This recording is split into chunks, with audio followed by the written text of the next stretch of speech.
Subscribe பண்ணாதவங்க subscribe பண்ணுங்க. அப்படியே பக்கத்துல இருக்க பெல் ஐகானையும் பிரஸ் பண்ணுங்க. வணக்கம் துலாம் ராசி நண்பர்களே. வரக்கூடிய பங்குனி மாசத்துல உங்களுக்கு எந்த மாதிரியான பலன்கள் கிடைக்க போகுது அப்படிங்கறத தான் இந்த பதிவுல நம்ம இப்ப பார்க்க போறோம். தனாதிபதி இந்த மாசத்துல உங்களுக்கு நல்லா தான் இருக்காரு. ஸோ தனாதிபதி நல்லா இருந்தாலே வருமானம் அப்படிங்கிறது கண்டிப்பா வரும். வருமானத்துக்கு குறை அப்படிங்கிறது இருக்காது. பணம் அப்படிங்கிறது எப்படி வேணாலும் வரலாம். எந்த ரூபத்திலையும் நம்ம முயற்சி பண்ணா அது கிடைக்கும்.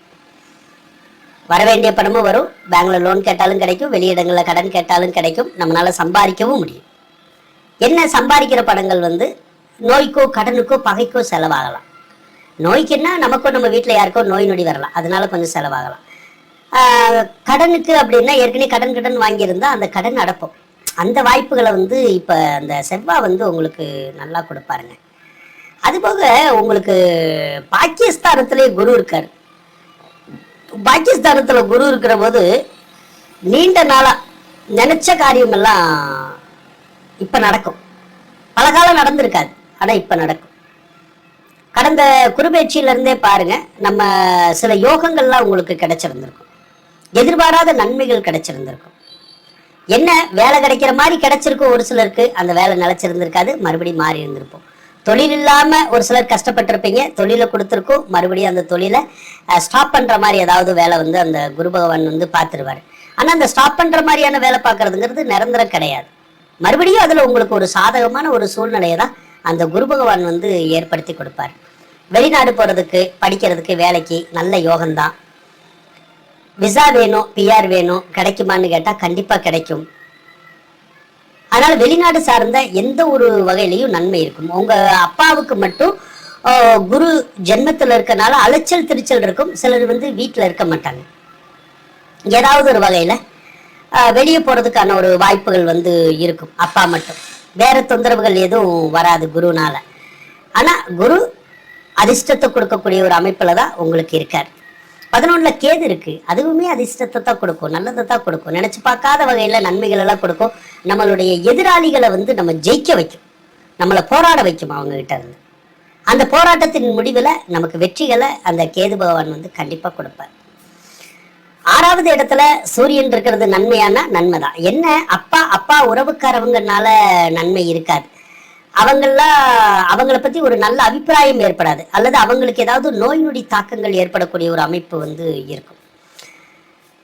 நமக்கு கூட நோய் நொடி வரலாம், இல்லைன்னா வீட்டுல யாருக்காவது வரலாம். என்ன மாதிரி நோய் வரலாம்னா அந்த சளி, இருமல், காய்ச்சல், அதுக்கப்புறம் ஒரு சிலருக்கு இந்த சுகர் ஃபால்ட் மாதிரி எதுவும் வரதுக்கூடிய ஒரு வாய்ப்புகள் இருக்கும். ஒரு சிலருக்கு இந்த முழங்கால் வலி, முதுகு வலி சொல்றோம்ல, அந்த மாதிரி நோய் நொடிகள் மட்டும் வரக்கூடிய ஒரு அமைப்பு மட்டும் இப்ப இருக்கும். அதே நேரத்துல இப்ப சுக்கிரன் எடுத்துக்கிட்டாலும் அப்படிதான். உங்களுடைய வீட்டுல இருக்க எலக்ட்ரானிக் பொருள்கள் எல்லாம் பூரா ரிப்பேர் பண்ணிட்டே இருப்பார். அதாவது பழுதாக்கி விட்டுறாரு.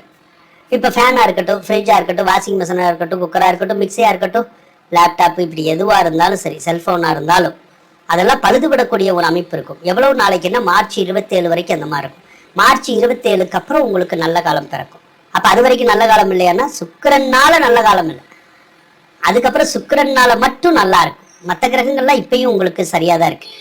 அதே மாதிரி மார்ச் 27க்கு அப்புறம் திருமண பாக்கியம் கை கூடும். ஒரு சிலருக்கு கல்யாணம் நடக்காதவங்களுக்கு கல்யாணம் நடக்கும். கணவன் மனைவிக்குள்ள கருத்து வேறுபாடு இருக்கிறவங்களுக்கு அது சரியாயிரும். ஒரு சிலருக்கு மட்டும் கருத்து வேறுபாடு இல்லாம நல்லா வாழ்ந்துகிட்டு இருந்தா அவங்களுக்கு வேற ஒரு நட்புகள் ஏற்படும். அதன் மூலமா குடும்பத்துல சில சண்டை சச்சரவு பிரச்சனைகள் அப்படிங்கிறது ஒரு சிலருக்கு வரும். அதையும் சுக்கிரன் தான் கொடுப்பாரு. ஒரு மாச காலத்துக்கு மட்டும் டெம்பரரியா தான், பயப்படணுங்கிற அவசியம் இல்லை. ஒரு சிலருக்கு வீடு கட்டணுங்கிற எண்ணம், வாகனம் வாங்கணுங்கிற எண்ணங்கள் அதெல்லாம் கொடுக்கும். நம்ம அப்படி ஏதாவது நம்ம பண்ணணும்னா தாராளமா பண்ணலாம். சனி பகவானை பொறுத்தளவுக்கு மார்ச் 6ஆம் தேதி தான் சனி பயிற்சியை வாக்கிய பஞ்சாங்கத்துப்படி வருது. அது சனி 6ல் இருக்கிறது நல்லதுதான். ஏன்னா சனி 6ல் இருந்து அந்த நோய் கடன் பகை அப்படிங்கிறதெல்லாம் ஒரு சிலருக்கு தீர்த்து வச்சிடும். ஏற்கனவே இருக்கிறவங்களுக்கு தீர்த்து வைக்கும், இல்லாதவங்களுக்கு மட்டும் கொஞ்சம் உருவாக்கி விட்டுரும் அந்த நோய் கடன் பகை அப்படிங்கிறத.